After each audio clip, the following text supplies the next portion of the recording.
Hey, how's it going, everybody? Hope everybody's doing good out there.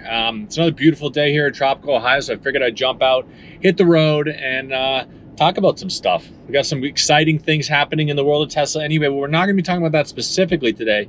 Today, I wanted to talk about, after having the car for over a year, I've had the opportunity to kind of reflect on a lot of things, to kind of look back on things, maybe even the opportunity to do something different with my next Tesla, right? So with my next one.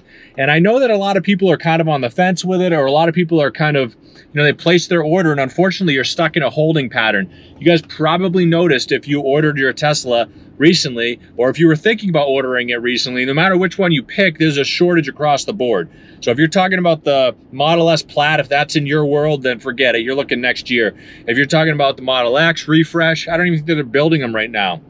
So you're going to be waiting there as well. So, the Model 3 and the Model Y, which is more in my world, of course, we have a Tesla Model Y with a long range edition. Everything's been fantastic and we love the car. However, thinking about, the used car market's doing so great and everybody's buying things up that, if we were to get another one, we're 6 months away, 6 months. So that gives me the, kind of made me think about it a little bit. So what would I do differently if I was ordering one today? What would I do differently, or what can I suggest you guys do differently?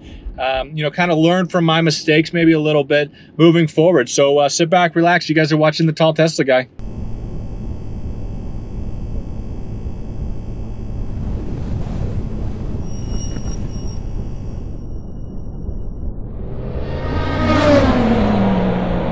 So, a year into this, I've had the opportunity to kind of reflect. We've taken it on some long road trips and we've had the opportunity to kind of play around with it a little bit. And there's some things that I wanted to say. Now, we won on a couple of them in a sense that we made the right decision from the beginning, I think. But, it was something that we wondered about. You think about the price of the car and where can you save money and is it worth it? Is it not worth it? And that's kind of what we're going to be talking about today. So I want to start right off the bat with one thing that people think about a lot of times. Now, it's not that any car gives you free paint color, because it seems odd and it seems like a strange thing. When you look at your Teslas, it comes white, and that's the stock color, I guess. It used to be black, but it's white now. Any other color you pick, and there's only 5 to choose from anyway, 4 not including white, you have to pay for. Up to $2,500 for the red, right? Now that seems odd because you go to a regular dealership. Now Teslas are going to be showrooms, not dealerships, but you go to a regular dealership and essentially you get whatever color you want. So we found this out recently. We bought ourselves a Jeep Wrangler. It was something my wife was really looking forward to get, something she really wanted, and we paid $600 something for the black. So it's not $1,200, but it was, it wasn't free. It's all included. Everything they charge you for these days anyway, so it's not like it's free, but on the Teslas in particular, if you want a different color, get it. There used to be issues with paint quality, with color matching. The white didn't match all the way around. The majority of those are fixed, at least as far as I've seen. We got the midnight silver metallic, and it's been great. The paint quality all around it was fantastic. We didn't have any real issues. No mismatched panels, nothing. Everything went out great for us. But what I can say is if you decide to wrap the car, you're going to spend more than $1,500 for it, unless you want it to be like camo green or, neon blue or something like that. A normal color, red, blue, black, white, it's not going to be any cheaper to do it on yourself than it is to do it from them. So pick whatever color you want, and I can say rest assured that you're not going to be nervous about it, or you shouldn't be nervous about it. It's going to be great. Everything's going to be great. And then the next thing I kind of think about is the range, because when we bought ours, it was the long range or the performance. Now the performance dropped the range down a little bit, but the Model 3 actually used to have standard range plus, and then they used to have long range and dual motor, single motor, rear wheel drive, all that kind of stuff. They came out with a standard range Model Y, or short range, I guess. And one thing I can say, now the range that you get with the car is more than enough. As you can see, I'm not driving in my Tesla or even our Jeep. This is a Ford Explorer, but you get almost 300 miles in a tank on this. Our Jeep gets about 300 miles in a tank, which I was a little surprised about.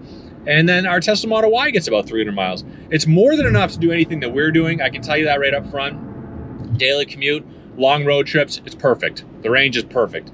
It complements everything that we're doing. However, if you drop that range down, you're going to be fighting it a little bit, I think. I think for normal driving, like we talked about getting a Model 3, a standard range just because it was going to be going to work, stuff like that. But outside of that, you'd be stopping a lot more. So I can say get as much range as you can. It's something you can't really add down the road, except for some minor software updates. Get as much range as you can. It's definitely worth it. It'll definitely be worth the price that you pay to get it, the difference anyway. So, get that range, get that color choice that you want. So the next thing I wanted to talk about, and this kind of falls in line with waiting for the car, right? So when we bought our car, we had to wait 2 months originally, almost 2 months, to get it. And I can say that while I was waiting for it, I was ordering accessories, getting excited about it, watching those videos, training essentially for the car so I could, jump in and hit the road running, that kind of thing. So I wanted to take that time and do that. And I can't stress that enough. You have, gosh, we ordered today, we've got 6 months, January expected delivery for a new one. So I can't stress it enough to take advantage of that time, order those accessories, get your floor mats. I've got a bunch of links down in the description below, save you some money on them. Some great floor mats from Tesmanian, the ones that we liked anyway. But other accessories too, phone holders, what you think you're gonna need or use, definitely take advantage of the time and get them. Get them taken care of early so that when you get the car, you've got everything you need. We also made the appointment to get our PPF and our tint the day we got it. We didn't want to risk scratching the car or anything, taking a rock ding, that sort of stuff. But you've got the time, set it up, get it ready to go. And then when you take delivery, you can run it right over, get that PPF. You can throw those accessories in it that you'll love. Now this next thing is about the tires. I love the way that the 21 inches look. I mean, the performance tires, but we ended up going with the 19s. We went with the Geminis. Now the Geminis are actually all weather tires, right? They're all weather. So, we have snow here, not much, but we have some. We get the rain and stuff like that. And I can say that from everything that I've read and heard and seen, the performance tires don't do well in the wintertime. They're not designed to. They're designed for, basically summertime and driving fast essentially. And so unless you want to keep 2 sets, which I didn't want to, get the all-weather tires. Now the all-weather tires, granted, are not going to last forever. We have 11,000 plus miles on our car, about 430 seconds left on our rear tires. Way faster than I thought. But the car rips through tires, that racket, rabbit start, the instant acceleration, the torque, all that kind of stuff. It burns through tires. Plus the car is heavier. The car is heavier with all the battery and everything in the middle. So, you're just going to burn through tires. If you get 50,000 miles, you're lucky if you get 20 on your Tesla tires. And in fact, with mine, I might get 15, but in reality, I'm probably going to swap them out now. To my detriment, I didn't rotate them like I should. I know that, and I know that now. Moving forward, getting my next one, I'm 100% going to do it right at 5,000 miles. It's like 60 bucks, or you can get a jack and do it yourself. So definitely doing that rotation, but get the tires that you want, the tires that you're excited about, but think about where you're going to use them. If you're fine with storing a winter set, keeping a summer set, get the performance tires. They're fun, they're nice, they look great, the rims look great. Otherwise, the Geminis will work perfect for all season, and they work perfect for us. And then on top of that, it's kind of a little tip trick, kind of secret. You can pull that plastic hubcap off if you don't like it. And it reveals that are nice. It's actually got underneath it, it's got a real sharp looking, kind of rim that comes with the car stock. And you can get center hubs that, with the Tesla logo, stuff like that. But, get the tires that you think, but think about it for where you are. Because you're not gonna do great with the performance tires in the wintertime if you get anything snow, if you're in the northern market, stuff like that. So just something to keep in mind. And then the last thing I wanted to kind of talk about a little bit is going to be the full self-driving, right? Full self-driving, you guys know, or if you don't, there's plenty of videos on it. It's not 100% feature complete. It is not autonomous driving, no matter what people tell you or what Elon says. Full self-driving is basically a driver assist program. It does change lanes for you. It'll overtake slow cars. It'll actually, navigate you off ramps, and it'll navigate on city streets in a beta version. But you can get a lot of that with the enhanced autopilot that they offer for a little bit, for a fraction of the cost, or a third of the cost, I guess. Since full self-driving is $10,000, you're essentially paying $10,000 for something that, isn't even close to being done.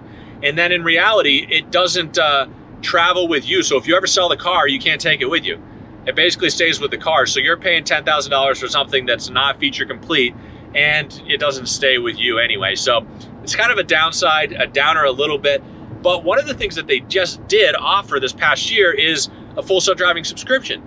So you get the benefits and the opportunity to use full self-driving without having to pay the $10,000. So what I use it for, or when I did get the subscription for it or thought about it, was when I went on a road trip.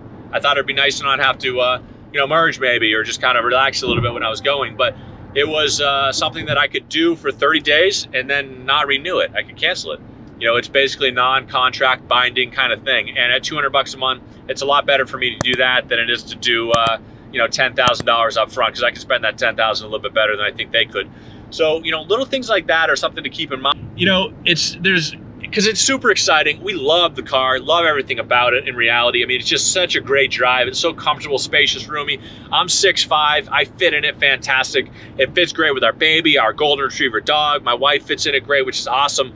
We have stuff that we can bring with it. And it's just a really comfortable, fun vehicle to drive and have, which is awesome. But, people are waiting. Some people are holding off on it. The price is not going to go down, I can tell you that. In fact, it'll probably go up before it goes down. And then on top of that, this EV credit that they're talking about, it sounds like it's not going to come into play for Teslas. It sounds like I'm not going to wait for it. If I decided to get another one today, I would order it comfortably knowing that I'm locking in the price that's there right now. The price will probably go up. And then on top of that, I really don't think that credit is going to be something that you can have or use within the next 2 or 3 years. And then in reality, who knows if it's even going to come at all. So, if you want it now, order it. You won't have to, I wouldn't wait. You're going to wait anyway. You're going to wait about 4 months to get it. So, hey, everybody, I really appreciate you guys watching. Appreciate you guys tuning in. I hope you guys are having a fantastic day, week, month so far, and that you're able to kind of get out there, smile, put a smile on your face, and enjoy yourselves a little bit. So, thanks a lot, everybody, and stay safe out there.